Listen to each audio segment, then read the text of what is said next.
কে কে কে ওখানে? ভূত এফএম।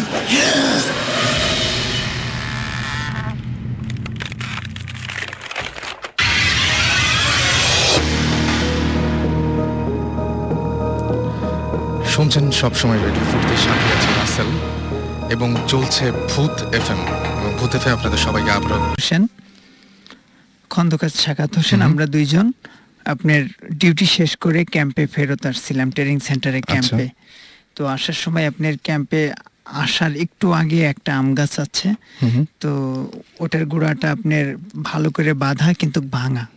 আচ্ছা, তো ওখান থেকে একটা ছোট বলের মতো একটা আগুনের একটা আলো, আপনার বলের মতো একটা আগুনের একটা দলা আলো উড়ে আপনার ওই ট্রেনিং সেন্টারের ভিতরে দুইতলা একটা আপনার মাটির দুইতলা বাড়ি আছে, ওটাই এসে বসলো। বসার পরে আমরা দুইজন পিছনে পিছনে ফলো নিলাম।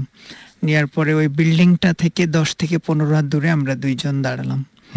দাঁড়ানোর পরে ভালো করে আপনার লক্ষ্য রাখলাম, 5 ফুট 5.5 ফুট ইঞ্চি, 5 ফুট 5.5 ফুট আপনার লম্বা হবে। আচ্ছা, তো একটা মেয়ে হলো, সুন্দর একটা মেয়ে, ইয়াং।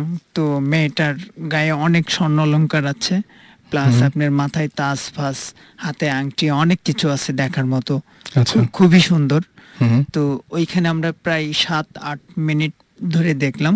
তো সেই সময় আমরা দিশাহারা ছিলাম যে আমরা কি দেখছি, কি করছি, কোথায় দাঁড়িয়ে আছি, এমন কোনো আমাদের সেন্সে ছিল না। তারপরে আপনার হঠাৎ পলক পড়ে যায়, যে আমার ব্যাটসম্যান ছিল খন্দকার সাখাওয়াত, ওনার পলক পড়ে যাওয়ার পরে উনি কিছু দেখতে পারে না, চোখের পলক পড়ার পরে। তো আমি ওনার থেকে 2 থেকে 2.5 মিনিট বেশি দেখেছি, তো আমার পলক ওই সময় পড়েনি। তারপরে উনি যখন আমার গায়ে হাত দিয়ে অনেক ঝাঁকাঝাঁকি করছে, তারপরে আমার সেন্সটা এসছে, প্লাস আমার পলকটা পড়ে গেছে। তারপরে তো ততক্ষণ পর্যন্ত আপনি একভাবে তাকিয়েছিলেন? জি জি, কিন্তু এই পলক পড়ার পরে যখন আমার মানসিক দৃষ্টি যখন ফিরে আসে, তো সেখন আমি বুঝতে পারি যে আমাদের দুইজনকে ডাকছিল হাত দিয়ে। মানে আপনি যেভাবে দেখাচ্ছেন সেটা হচ্ছে যে অনেকটা মনোজাতের মতো করে সামনের দিকে ডাকছিল। তারপরে আরেকটা বিষয় হলো, মেয়েটা অস্থির এক জায়গায় দাঁড়িয়েছিল না, 4টে অথবা 5টা দরজা আছে 2 তলায়। আচ্ছা, তো এক সময় এক দরজায়, আর যে দরজায় যাচ্ছে যতটুকু মানুষটা, অতটুকুই আপনার শুধু আলোর ঝিলিক, এছাড়া অন্য কোথাও না, অন্য কোথাও কোনো আলোর ঝিলিক ছিল না। তারপরে আমাদের ভালো সমস্যা হয়েছে, যে মনে করেন প্রায় 3 থেকে 4 দিন আমরা ঘুমাইতে পারিনি দুইজন। তারপরে স্যারকে জানানো হয়েছে যে সেনাবাহিনীর ট্রেনিং স্যার ছিলেন, তো স্যার বললো কোনো সমস্যা নাই, এখানে এমনটা হয়ে থাকে। আজ থেকে 2 থেকে 2.5 বছর আগে দুইজনের চোখে পড়ছিল, ঠিক একইভাবে তোমাদের দুইজনের চোখে পড়লো। এবং সেটা কি তারা যে বর্ণনা দিয়েছিল বা যেরকম, আপনিও কি ঠিক সেরকম দেখেছেন? জি, ঠিক এরকমই দেখছি, কিন্তু একটু কম বেশি আর কি, আমরা একটু বেশি দেখেছি। আচ্ছা, এরকম কোন ঘটনা কি ঘটেছিল যে কোনো গন্ধ পেয়েছিলেন ওই সময়? গন্ধ পেয়েছিলাম, কিন্তু গন্ধটা যেমন আপনার এই যে কিছু ব্যবসা প্রতিষ্ঠানে আপনার আগরবাতি টাইপের কিছু জ্বালাই, সাধু টাইপের কিছু গন্ধ যেগুলো আছে, ঠিক মিষ্টি গন্ধ। জি, এই টাইপের একটা, তার মানে যেমন ধূপ জ্বালাইলে যেমন আপনার একটা হয়, ঠিক আছে? আচ্ছা, অমন টাইপের একটা। এবং আপনি নিশ্চিত যে যখন আপনি দেখছিলেন এই ঘটনাগুলো, তখন আপনি পুরোপুরি জেগেছিলেন? জি, পুরোপুরি জেগেছিলেন। এবং ওই এলাকায় কি আর, মানে এই ছাড়া ওই যে 2.5 বছর আগে আরো অনেকেই কি দেখেছে, এরকম কোনো ঘটনা আছে? দেখছে, এর আগে দেখছে, এর আগে আপনার আমি যা দেখেছি এর থেকেও জিনিসটা শুনলাম, আমি শুনেছি অ্যাক্সেস ছিল। আচ্ছা, আরো বেশি ছিল? হ্যাঁ জি, আরো বেশি ছিল। কিন্তু সেই সময় আপনার ওই বাড়ির ভিতরে আপনার হিন্দুদের বাস ছিল, তিনারা এখন নাই। যে পরে যেটা শুনেছি নেক্সট টাইমে ওনারা ভারতে চলে গেছেন, ওই পুরা জমি জায়গা বেচে দিয়ে, এই জন্য এখন অনেক কম দেখা যায়। আচ্ছা, পরবর্তীতে আপনার কখনো সমস্যা হয়নি? হ্যাঁ, পরবর্তীতে আমার সমস্যা হয়েছে 3 দিন। তার মানে আমার এমন মনে হতো প্রায় 3 দিন বেশি সমস্যা হয়েছে, আমি ঘুমাইতে পারিনি। আর আমি প্রায় 15 থেকে 20 দিন মনে করেন আমি চোখের পাতা বুঝলেই ওই দৃশ্য আমার সামনে চলে আসে। আপনার কোনো ক্ষতি করেনি সে? জি না, আমার কোনো ক্ষতি করেনি। এই জন্য যে আমরা শুনছিলাম, জিবরান ভাই একদিন বলছিলেন আমাদেরকে, জিবরান ভাই এবং সুমন ভাই আমাদের সাথে কথা বলছিলেন যে যে সমস্ত মানে এই সুবাসের ব্যাপারটা আর কি, যেটা সাধারণত এরকম মিষ্টি সুবাস পাওয়া যায়, গুড স্পিরিট, তারা ক্ষতি করে না, কিন্তু দেখা যায়। আপনি ওই সময় কি ভয় পেয়েছিলেন? জি না, ওই সময় আমি কোনো রকম নার্ভাস হয়নি। কিন্তু পরে আমি নার্ভাস পরে নার্ভাসটা হয়েছিল, ওই সময় ভয় লাগেনি, কিন্তু পরে মনে পড়লে প্রথমে ভয় আমার লাগে। কিন্তু বিশ্বাস হচ্ছিল না, নিজেকে নিজে বিশ্বাস করতে পারছিলাম না। তারপরে আমি অনেক ইয়ে করে ওনাকে বারবার আমি চার্জ করি, বলছে হ্যাঁ তুমি যা দেখলাম আমি তো তাই দেখলাম। রাইট, তারপরে আমি কনফার্ম হয়েছি। থ্যাংক ইউ আপনাকে এরকম একটা গল্প শেয়ার করার জন্য। আর এই মুহূর্তে আমি আরেকজন আমাদের নতুন গেস্ট আছেন, তার গল্পটার আগে তার পরিচয়টা জানবো। দুজন আছেন, ইনফ্যাক্ট আজকে আরও দুজন নতুন আমাদের সাথে জয়েন করেছেন, তাদের পরিচয়গুলো আমরা জেনে নেব এবং তারপরে একটা সময় তাদের গল্পগুলো শুনবো। আপনার পরিচয়টা একটু বলবেন প্লিজ। থ্যাংকস রাসেল। আমার নাম সর্দার নিয়ামুল ইসলাম, আমার নিকনেম সুমন। আচ্ছা, আমি আইএফসি ওয়ার্ল্ড ব্যাংক গ্রুপে কাজ করি। হুম, ঘটনা আমি যেটা আজকে শেয়ার করব সেই ঘটনাটা আমরা আরেকটু পরে শুনবো। ওকে, সেই ঘটনাটা আমরা পরে শুনবো। এর মাঝখানে আরেকজন গেস্ট রয়েছেন আমাদের নতুন, আমাদের সাথে জয়েন করেছেন, তার পরিচয়টা আমরা জানবো। Thank you, Russell, and hello to everyone. আমার নাম রিয়া, আমি ম্যাক অ্যাডভার্টাইজিং এ আছি, and that's also an ad agency, and I'm working as a client services manager. Okay. So আজকে I'm here to join your adda and also accompanying my friends who are working in Buddhist. Okay. So সবার সাথে বসে গল্পগুজব করার জন্যই আসা। Basically আমরা এখানে ভূতের গল্পগুলোই করি এবং আমাদের সঙ্গে সাকিব ভাই আছেন। সাকিব ভাই, আজকে কি অবস্থা বলেন একটু। আজকে খুব ভালো অবস্থা। আজকে যে স্টোরি দিয়ে শুরু করলাম, এরকম যদি রাতে আমার হয় তাহলে আমি অনেক ভয় পাবো। আমি স্যালুট জানাই যে আপনি ভয় পান নাই। সেটা আমার শুনেই ভয় লাগছিল কিছুটা। আমি শুনে খুব অবাক হয়েছি, কিন্তু উনি পরে ভয় পেয়েছিলেন এটা বলেছেন অবশ্য। এটাও কিন্তু একটা বেশ ইউজুয়াল আর কি, মানে পরে, মানে ওই সময় হয়তো ঘোরের মধ্যে থাকে, পরে হয়তো ভয়টা পায়। রাইট, তো আমরা একটা ব্রেকে যাই না, একটা ব্রেকে যে তারপরে আমরা গল্পে ফিরে আসবো কিছুক্ষণ, একটা খুব অল্প একটা ব্রেক। শেষ আলাপ পরামর্শের জন্য, কোনো প্রবলেমের সমাধানের জন্য। তো আমি এরকম ভালো দেখেছি, জেনুইনও দেখেছি, আবার ফেকও অনেক দেখেছি। তো মাথায় সবসময় আগে ফেকটা দিয়ে চিন্তা করতাম যে না, আগে দেখি কোথায় ফাঁক ফোকর আছে, কি ব্যাপার। তো পার্সোনাল এক্সপিরিয়েন্সটা হচ্ছে এরকম, যেই জায়গাটার কথা বলছি ওখানে গেছি এবং উনি বলছেন যে হ্যাঁ, যেই পার্সোনাল সমস্যার ব্যাপারে গেছি উনি বলছেন হ্যাঁ এরকম জিনের থ্রুতেই তারা কোনো একটা, it's about related to black magic to. তো ওরা নামাবে যে রুমটাতে ফার্স্টে নিয়ে গেল, আমাদের রুমটাতে। আমি আবার তখন লাইট জ্বালানো এবং রুমটা একটা রুমের ভেতর দিয়ে তারপর ওই রুমটাতে যেতে হয়। ওকে, ওই রুমের ভেতরে কোনো ফার্নিচার নাই, ইটস একটা প্যাসেজ টাইপের একটা রুম। তো আমরা তিনজন ছিলাম একসাথে, তিনজনকে পাশাপাশি দাঁড় করিয়েছে, আমি মাঝখানে দাঁড়ানো। এবং ওনার সিস্টেমটা হলো এরকম যে উনি তিনটা ছোট ছোট স্লিপের মতন কাগজের মধ্যে তিনজনের আলাদা আলাদা নাম লিখে সে ওটাকে ফোল্ড করলো, করে যার নাম যেই কাগজে লেখা তার মুখে ওটা টাচ করিয়ে একটা কাপের মধ্যে সে তিনটা কাগজ একসাথে রাখলো। আচ্ছা, রেখে হি বার্নড ইট। আচ্ছা, বার্ন করে, তো আমি এই কাজ কারবারগুলো সে যখন করছে, আমি যেহেতু মেন্টালি অ্যাকসেপ্ট করে গেছি যে কিছু একটা এখানেও হয়তো বা ফাঁক ফোকর আছে। তো by that time I'm looking around যে কোথায় ভেন্টিলেটর আছে, কোন দিক দিয়ে কোনো মাইক টাইক কিছু রাখতে পারে, কি হতে পারে next, I don't no. Okay, but usual practice যে ওরা কোনো একটা বলবে যে আসছে বা কিছু একটা এরকম না। তো আমি বাই দিস টাইম আমি দেখছি এবং ইটস টোটালি ব্লকড একটা রুম, কোনো ভেন্টিলেটর নাই, কোনো জানালা নাই, একটাই দরজা, যে দরজাটা দিয়ে বের হলে ওই কানেক্টিং রুমটাতে, এটাতে কোনো you don't have another way out. এবং ঠিক রুমটার মাঝখানে একটা ছোট পিড়ি টাইপের একটা রাখা, একটু বড় পিড়ি টাইপের। তো সমস্যা যেহেতু আমার এবং আমার সাথে যারা গেছেন তাদের বিশ্বাস যে এখানে কিছু একটা হবে। আমি গেছি তাদের সাথে, ওখানে তাদেরকে কোম্পানি দেওয়ার জন্য, ঠিক আছে। তো ওখানে জ্বালিয়ে ওই স্লিপটা জ্বালানোর পরে আমাকে ওখানে বসালো, বসিয়ে আমাকে বললো যে তুমি যে ওড়নাটা পরে আছো, এই ওড়নাটাকে জাস্ট ভাঁজ করে সামনে, মানে ওড়না গায়ে আছে বাট একটু স্প্রেড করে সামনে হাতের উপর রাখা, করে লাইটটা অফ করে দিয়ে তারা জাস্ট ওই রুমটার যে ডোর স্টেপ, এক্স্যাক্টলি ওই ডোর স্টেপেই তারা গিয়ে বসে আছে। আচ্ছা, এবং এই রুমের লাইট বন্ধ, বাট পাশের রুমে কিন্তু টিউব লাইট জ্বলছে। এবং আমি ওই লাইটের কিছুটা হলো আলো, এবং রুমটা, এই রুমে যে রুমে আমি বসে আছি ওই রুমটা খুব বড় না, তো একটা মোটামুটি আলো আধারের। এন্ড আই নো যে এরা বের হয়ে গেছে এবং ওরা বাইরে বসে আছে, আমি ওদের শ্যাডো দেখতে পাচ্ছি।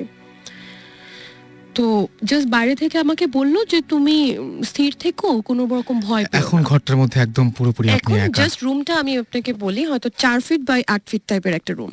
আচ্ছা, হ্যাঁ, এবং আমি লম্বালম্বি ভাবে দাঁড়িয়ে বসে আছি ঠিক মাঝখানে, এবং দরজাটা হচ্ছে আমার সামনে ডান দিকে, এবং ঘরের মধ্যে কোনো আলো নেই। ঘরে ওই পাশের রুমে আলো জ্বলছে এবং ওই রুমের আলো কিছুটা হলে আসছে। রাইট। তো তো I feel all on a sudden যে আমার মাথার ওপরে সামনের দিক থেকে নিয়ে পেছন দিকে প্রচন্ড মানে সিভিয়ার ঝড়ের বেগে একটা বাতাস, অনেক জোরে একটা বাতাস ওদিক থেকে শুরু হলো, এটাও বুঝলাম, আমার মাথার উপর দিয়ে ক্রস হয়ে আমার পিছন দিকের দেয়াল দিয়ে বেরোয় গেল বা কিছু একটা বাতাস। হ্যাঁ বাতাস, এবং প্রচন্ড জোরে একটা, এবং just it's a matter of 3-4 seconds maybe, okay, that's all. এবং ঠিক যখন আমার মাথার ওপর দিয়ে পাস করছে আই রিয়েলাইজ যে আমার ওড়না যেহেতু সামনে বিছানো কিছু একটা পড়েছে, আচ্ছা, আমি জানি না তো অতখানিও আলো আসছে না, এবং ওই রকম অবস্থা আমি আর ওই সিচুয়েশনে নাই যে আমি ওটা দেখবো। তো আমার চোখ দিয়ে দর দর করে পানি পড়া বের হয়েছে, কারণ আমি প্রচন্ড ভয় পেয়ে গেছি, আর I don't know what's happening. আমি জাস্ট ওর চলে যাওয়ার পরে আমাকে বাইরে থেকে বললো যে তুমি বের হয়ে আসো। আমি ওই হাতটা দিয়ে ওড়নাটাকে এভাবে আমার বুকে জড়িয়ে ধরে, আমি দেখিও নি, আমি বের হয়ে এসে জাস্ট ওই দরজার কাছে আমি বসে পড়েছি, মাটিতে বসে পড়েছি, পরে আমি ওড়নাটা এভাবে সামনে ছড়িয়ে দিয়েছি। তো তখন আমি যেটা দেখলাম যে মানে ধুলো বালির সাথে কিছু এরকম স্কেলেটন, কিছু অনেক পুরনো বোনস, এবং সাথে আরো কিছু কাগজ। হ্যাঁ, এবং ইউজুয়ালি আমাদের কনসেপ্ট যেটা ব্ল্যাক ম্যাজিকে যেটা করা হয় যে ইউনো একটা পুতুলের মতন আঁকা ছিল, এবং ওটার পেছনে রিলিজিয়াসলি আমি হার্ম করতে চাই না, তারপর আমি বলি যে সূরা রহমানের একটা লাইন যেটা ওটাকে উল্টো করে লেখা ছিল, এবং ওটার মধ্যে আমার নাম লেখা ছিল ফিগারটার মধ্যে, এবং ওপরে লেখা ছিল 3 বার মুসিবত, বুকের জায়গাটাতে 3 বার মুসিবত লেখা, এবং ওটা একটা বাজে নোংরা কাপড় দিয়ে পুরো জিনিসটা, মাটিগুলো বাদ দিয়ে পুরো হাড্ডি, তারপরে আঁকা ছবিটা, কাগজের টুকরোটা, সবকিছু একটা নোংরা কাপড়ের মধ্যে বাঁধা ছিল। ওকে, নাও দ্য পয়েন্ট ইজ, এখানে কালো জাদুটা কিন্তু ব্যাপার না, পয়েন্ট ইজ আমি তার আগে পর্যন্ত একদম কনসিয়াস মাইন্ডে পুরো রুমটাকে আমি রিভিউ করে নিয়েছিলাম, and once and for all আমি এখনো ক্লেম করে বলতে পারি যে ওইটুকু টাইমের মধ্যে ওরা বের হয়ে যাওয়ার পরে ওই বাতাসের সোর্স কোথাও ছিল এবং না, কিভাবে আমার মাথা থেকে যে পড়লো, এবং আমি আই ক্যান ফিল যে সিলিং থেকেই পড়ছে, এবং কিছু পাস করে যাওয়ার সময় পড়ছে, রাইট, তো এবং এই জিনিসটা আমার চোখের সামনে দেখা, and it all happened in afternoon, মানে মিড নুন, একদম ওকে, দুপুর 12টা-1টার সময়, এরকম সময়। অলরাইট। যেটা হচ্ছে যে ওই পুকুরে প্রায় মানে গোসল করতে গেলে হঠাৎ হঠাৎ করে কেউ কেউ নিখোঁজ হয়ে যেত। আচ্ছা, ইভেন অনেক সময় ভর দুপুর বেলায় দেখা গেল ছোট বাচ্চা গোসল করতে গিয়েছে, 4-5টা বাচ্চাদের সাথে একজন নাই। আচ্ছা, এবং এরকমও শোনা গেছে যে যার বাচ্চা মিসিং হয়েছে বা যে লোকটা মিসিং হয়েছে তার আগের রাতে স্বপ্ন দেখে যে একটা খালি কলস, মানে খালি কলস একটা স্বপ্ন দেখায় যে পুকুরে ভাসছে। আচ্ছা, that mean that pond is asking something. এবং দেখা যায় যে যাকে স্বপ্নটা দেখিয়েছে নট রিয়েলি যে তার ফ্যামিলিতে কেউ হবে, বাট নেক্সট মর্নিং বা নেক্সট ডেতে কেউ একজন মিসিং। তো যেটা হলো যে এই পুকুরটা নিয়ে যেহেতু সবারই একটা মানে এরকম ভয় বা ভীতি ছিল, তো এক সময় ওই পুকুরের ওই জায়গাটুকুর যে মালিক ছিল হি ডিসাইডেড যে ওকে সে সেল করে ফেলবে। তো সে জায়গাটা সেল করে ফেললো, এবং একজন লোক সেটা ভরাট করে বাড়ি বানাবে আর কি। ওকে, তো মাটি ফেলা শুরু হলো। তো যখন ভরাট হয়ে গেছে, মোটামুটি পাইলিংয়ের জন্য সে রেডি, এরকম একটা সময় ওই যে বাড়িটা মানে জমিটা কিনেছে তার ওয়াইফ স্বপ্ন দেখছে যে তার কাছে জোড়া ডাব, আচ্ছা, একটা স্বপ্ন দেখাচ্ছে যে জোড়া ডাব তার কাছে চাচ্ছে। ওকে, তো ডাবের সাথে কি সম্পর্ক আসলো ওই বউটা ঠিক বুঝলো না। তো সে পরদিন সকালে তার হাজবেন্ডকে বললো যে দেখো আমি তো এরকম একটা স্বপ্ন দেখলাম, আমাকে একটা জোড়া ডাব চাচ্ছে আমার কাছে, এবং পুকুরটা চাচ্ছে, মানে সে স্বপ্ন দেখলো এরকম যে পুকুরটাই তার কাছে একটা জোড়া ডাব চাচ্ছে। তো সে ভয় পেল, সে তার হাজবেন্ডকে বললো যে আমার মনে হয় তুমি পুকুরটাকে বাঁধ দাও, দ্যাট মিন হুজুর টুজুর কাউকে ডেকে চারদিকে কোনো সুরা টুরা দিয়ে কোনো একটা বাঁধ দাও। তো হাজবেন্ড প্রথমে জিনিসটা আমল দেয়নি, পরে চিন্তা করলো যে আচ্ছা ঠিক আছে, বউ যখন এত করেই বলছে তাহলে এটা করেই দেখি। তো সে তখন একজন হুজুরকে ডাকলো, ডেকে বললো যে এই অবস্থা, আমার ওয়াইফ তো স্বপ্ন দেখেছে যে একটা জোড়া ডাব সে চাচ্ছে। তো বললো যে তাহলে কি করা যায়। তো ঠিক আছে, হুজুর কিছু সূরা টুরা লিখে চার কোনায় আর কি 4টা বিভিন্ন জায়গায় পুঁতে রেখে আসলো যে পুকুরটাকে বাঁধ দেওয়া হয়েছে। তো ভদ্রলোকের 3 ছেলে মেয়ে ছিল আর কি, মানে দুজন ছোট আর একজনের বয়স মানে একজনের এইজ হবে বোধহয় 10-12, আর একজনের 8 আর একজনের 6, এরকম একটা। অলরাইট। তো পরদিন ওরা স্কুলে যায়, তিনজনই যখন স্কুলে যায়, তো ছোট দুজনের আর কি মানে বড়টার বোধহয় আগে ছুটি হয়ে যায়, ছোট জনের বোধহয় 1 ঘন্টা বা 1.5 ঘন্টা আগে ছুটি হয়। তো স্কুল থেকে ফেরার পথে ওরা ট্রাক একটা হিট করলে দুটো বাচ্চাই মারা যায়। দুটো বাচ্চা একসঙ্গে মারা যায়। আচ্ছা। এবং ওর বাচ্চাদেরকে আনতে একটা রিক্সাওয়ালা ফিক্স করা ছিল, রিক্সাওয়ালা আনতে যায়, রিক্সাওয়ালা ইনজিউর্ড হলো সিরিয়াসলি, বাট সে মারা যায়নি, শুধু বাচ্চা দুটোই মারা গেল। ওকে। তো কিছুক্ষণের মধ্যে পাড়ায় খবর ছড়ায় পড়লো, তারপর তো আমরা সব দৌড়াদৌড়ি মানে জিনিসটা দেখার জন্য গেলাম, দেখলাম যে হ্যাঁ বাচ্চা দুটো একদম শেষ, মানে একজনের তো মাথার উপর দিয়ে গেছে, মানে মাথার ঘিলু বেরিয়ে গেছে একটা বাচ্চার, আর একটা বাচ্চার হাত মানে পেটের উপর দিয়ে গেছে, ওর একটা হাতের পোর্শনটা চলে গেছে একদিকে বডির, জাস্ট মানে পেটের মাঝখান থেকে গেলে যেটা হয়। তো এটা কি মানে না, খুবই অদ্ভুত ব্যাপার যে এটা একটা মানে সারা সবসময়ের জন্য আমার মনে একটা প্রশ্ন জাগে যে এই স্বপ্নটার সাথে ওই পুকুরটা আসলে পুকুরটা কি এক্স্যাক্টলি, আমি এটাই কোশ্চেন করতেছিলাম যে পুকুরটা অনেক পুরনো পুকুর, কিন্তু মানে সবাই বলে যে এটা সেই ব্রিটিশ আমল থেকেই পুকুরটা ছিল, বেশ পুরনো পুকুর, এবং পাড়ার অনেকে ওই পুকুরের পানি কি বলে মানে ফুটায় খাওয়ার জন্য নিয়ে যেত, বিকজ ইটস এ ভেরি মানে বিগ পন্ড, দিঘি টাইপের আর কি বলা যায়। একদম। সুতরাং মানে মনে হচ্ছে যে একটা পুকুরের পক্ষে মানে এরকম ঘটনা ঘটা, তার মানে আমার কাছে প্রশ্নটা প্রথমেই আপনার গল্পটা শুনে প্রথম যেটা মনে হয়েছিল, তাহলে পুকুরটা কি? এখন অনেকে বলে যে পুকুরটা হতে পারে রিয়েলি পন্ড, বাট পুকুরের মধ্যে হয়তো কারো আত্মা ছিল, বা হয়তো পুকুরে কাউকে ডুবায় মারা হয়েছিল, বা কোনো কাউকে মেরে ফেলে ওখানে ফেলে রাখা হয়েছিল, ইট কুড বি মানে কোনো আত্মা। কিন্তু এটা নিশ্চয়ই ওই জায়গায় সবাই জানে, এবং এই ঘটনাটা মানে নিশ্চয়ই আপনার এলাকার সবাই। হ্যাঁ, আচ্ছা, যে ভদ্রলোক জমিটা কিনেছিল সে অবশ্য আমাদের এলাকার না, উনি বাইরের ছিল, বাট তারপরে কি আর ওইখানে ছিলেন বা কিছু এরকম? না, উনি তখন ওই জায়গাটা, ইনফ্যাক্ট ওই জায়গাটা বহু বছর পরিত্যক্ত অবস্থা ছিল। ইভেন আমার মনে হয় যে রিসেন্টলি তাও একজনে না, অনেকে ওটাকে প্লট আকারে, মানে it's a very big area, so like 4-5 plot ওখানে করে এখন লোকজন বাস করে। বাট আমি যেটা বলছি তখন আমি ক্লাস 7-10 পড়ি আর কি, অনেক আগের ঘটনা, অনেক আগের ঘটনা। এরকম কিন্তু অনেক জায়গা আছে যেখানে মানে জায়গাটার হয়তো কোনো স্পেশাল কিছু নেই, বাট লোকেশনটার জন্য ওখানে হয়তো কোনো কিছু একটা আছে যেটাকে ডিস্টার্ব করাটা ইজ ভেরি ডেঞ্জারাস। এখন আমরা ওদেরকে দেখতে পাই না বিকজ আমাদের হয়তো ক্যাপাবিলিটি নেই, বাট আমরা কিন্তু এই জার্মস যে এক্সিস্ট করে এটা আমরা জানি 2 সেঞ্চুরি আগে থেকে। 200 বছর না 300 বছর আগে আমরা জানতাম না যে জার্ম কি জিনিস, রাইট? সো জার্ম কি জিনিস ওটা আমাদের টেকনিক্যালি অ্যাডভান্সড হয়ে একটা জায়গায় এসে বোঝা গেছে যে আমাদের চারিদিকে শরীরের ভিতরে কিলবিল করছে জার্ম, তাই না? Virus, bacteria, whatever. সো নাইলে কিন্তু 200 বছর আগে যে আমি কাউকে বলি যে এই হাঁচি দিও না, জার্ম বের হবে, ও করে হাসতো, সত্যি কি বলতেছে সত্যি। সো অবভিয়াসলি পুকুর বা এরকম একটা জায়গায় নিশ্চয়ই কিছুটা ছিল, সাম প্রেজেন্স বা হোয়াটএভার, যে ডিস্টার্ব হতে চায়নি। And enough for some reason, মানে যে স্টোরি আমরা শুনি, মানে ম্যাক্সিমাম স্টোরিতে কিন্তু মেটাফরিক্যাল কিছু ব্যাপার স্যাপার থাকে, বা যেটা আমরা দেখি যে ওটা হয়তো 2 ডাইমেনশনসে দেখি, মানে ওরাও আসলে ঠিকমতো কমিউনিকেট করতে পারে না। একদম সেটাই। সো ওরা যেটা পারে, ও যেভাবে পারে কমিউনিকেট করে, আমরাও যেভাবে পারি বোঝার চেষ্টা করি আর কি। এটাই আর কি। সেটাই জিনিসটা হচ্ছে যে একটা মিডিয়াম দেখলাম সবকিছুতে হচ্ছে ড্রিমস, স্বপ্ন সবসময়। এখন মানে আমি যদি বলি, এখন আমার হয়েছে কি, আমার থ্রু আউট মাই লাইফ আমি অনেক কিছু দেখেছি, কিন্তু আমার 14 বছর বয়সে যে যখন আমার রিয়েলাইজেশন হলো যে আমি এক্সট্রাঅর্ডিনারি কিছু দেখছি, তার আগে পর্যন্ত আমি যা দেখছি সব ডিসকার্ডেড। আচ্ছা, ওকে। সো থিংস লাইক, যেমন আমার জন্ম চিটাগংয়ের দেব পাহাড়ে। ওকে।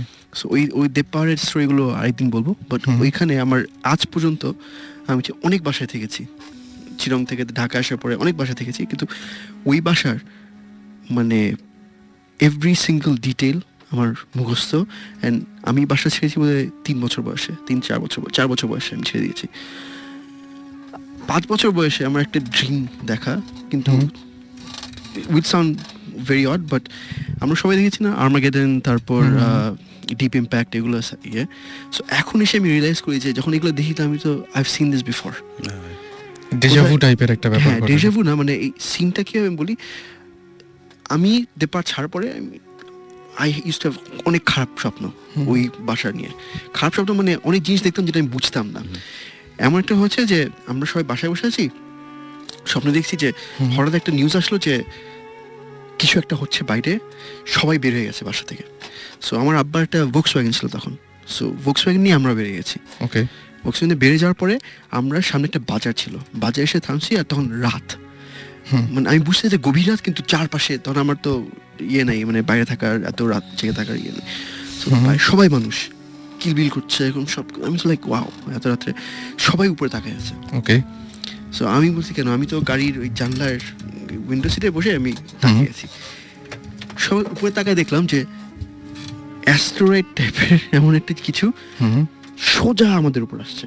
আচ্ছা, আর এই মানে এই জিনিসটা আমি অ্যাস্টেরয়েড জানতামও না কি আনটিল এই ইয়ে পড়ে, ক্লাস 5-6 এর পরে। সো আমি তখন তো দের ইজ নো পয়েন্ট, তখন কোনো সিনেমাও বের হয়নি, এগুলো কিছু বের হয়নি, তখন আমি দেখছি যে সেই সময়টাতে, সেই সময় তখন আমি নিচে তাকিয়ে দেখলাম যে আমি তখন বুঝছি না এটা কি, what is coming this way. আমি পাশে তাকিয়ে দেখি আমাদের যত মানুষ ছিল আশেপাশে সবাই মানে as if they are frozen in time. আচ্ছা আচ্ছা। আর তখন হয় কি, ছোট ওই বয়সে যে মানে একটা অর্থিন না যে সবাই আটকে উপরে তাকিয়ে মানে অ্যাজ ইফ কেউ পজ করে দিয়েছে। সো ওই ফিলিংটা যে something stopping and there is nothing you can do, and you are the only person যে এখানে আছে যে নড়তে পারে। এবং আমি দেখছি যে SMS এর মধ্যেও অনেকে বলছেন, মিজান যেরকম আমাদের বলেছেন যে তিনি একটা বাসায় থাকেন, যে বাসাতে অনেক অদ্ভুত ঘটনা ঘটে। এটা একটা পুরনো বাড়ি এবং হিন্দুদের বাড়ি, সেই বাড়িটাতে একটা অনেক অনেক অনেক এরকম টাইপের ঘটনা ঘটে।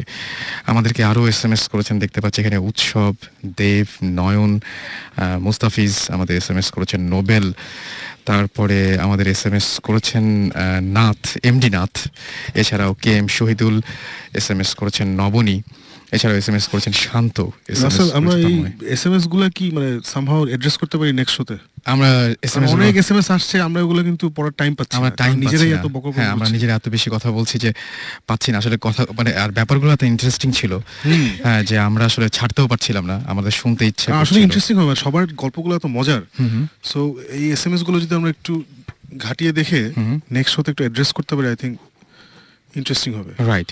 এবং আমার কাছে যেটা মনে হয় যে অনেকেই SMS এর মধ্যে বলার চেষ্টা করেছেন, কিন্তু SMS এ পুরোটা আসেনি। হ্যাঁ, কিন্তু ঘটনাটা সত্যি যে অনেকগুলো SMS আমরা দেখতে পাচ্ছি। আজকের হাতে সময় নেই, আমাদের শেষ করতে হবে। আর কথা হবে আবারও ঠিক আগামী শুক্রবারে, ঠিক সকাল বলছি আমি, রাত 11:59। আচ্ছা রাসেল, আজকে কিন্তু একটা মজার ব্যাপার ঘটেছে। সুমন ভাই আমাদের সাথে নেই, কিন্তু সুমন ভাই কিন্তু আছে। আমি এটা লাস্টে বলতে চাইছিলাম যে সুমন ভাই এখানে নাই, কিন্তু খুব একটা কোইন্সিডেন্স, একটা অদ্ভুত একটা কোইন্সিডেন্স। সুমন ভাই ইনফ্যাক্ট আছে, কোথায় আছে আমি একটু বলতে চাই। আচ্ছা বলেন। নট অন এই মুহূর্তে না, মানে এখন তো দিনের বেলা, মানে নট অনলি সে আমেরিকাতে, সে এখন মানে আজকে এখন তো ওদের দিন, আজকে রাতে he is joining Ghost Hunters এর team in an official investigation of a lunatic asylum, যেটা সে বলেছিল ওকে যাওয়ার আগে। ওকে, সেটা আজকে ঘটবে। সুতরাং আমাদের শোটাও ভূত FM ওই দিনই হলো। ওকে, আমরা শেষ করি। থ্যাংক ইউ সাকিব ভাই, আপনি লাস্টে কিছু যদি একটু। না, thank you Russell, I think you did a really good job of conducting this show. Thank you Suman ভাই, and the মাসুদ ভাই তো আছে। সাকিব ভাই, আমার কাছে মানে ব্যাপারটা আপনার যেটা বললেন খুবই অদ্ভুত একটা গল্প, এবং সেই গল্পগুলো প্লাস আজকে সুমন ভাই এসেছিলেন, সব গল্পগুলো আছে একটু অন্যরকম ছিল, তাই না? মানে আজকে দেখলাম যে হ্যাঁ, আজকে যেমন সুমন ভাই যে গল্পে there was a physical একটা জিনিস উনি দেখেছেন এবং ফিল করে, একটা তো স্বপ্ন দেখেছেন, অন্যটা কবরস্থানে দেখেছেন। এরকম আমি সামনাসামনি অনেক কম মানুষ চিনি যারা এরকম দেখেছেন আর কি। তো দ্যাট ওয়াজ ভেরি ইন্টারেস্টিং। আর আজকের থিমটা বেশ স্বপ্ন সেন্ট্রিক একটা থিম হয়ে গেল, স্বপ্ন, জিন, এবং মানে সবচেয়ে বড় কথা যে সেটার সাথে বাস্তবতার একটা বিল ছিল, যেটা হচ্ছে যে দেখে এসছে সেটা ঘটেছে বা এরকম কিছু একটা। যাই হোক, কথা হবে আবারও আগামী শুক্রবার ঠিক 11:59। আমাদের মনে হয় কিছু বলতে যাচ্ছেন। আমরা আসলে মিস করছি SMS গুলো, অসংখ্য SMS, এবং সেই SMS গুলো আমরা মিস করছি। Thank you very much. Thank you, অনেক ধন্যবাদ।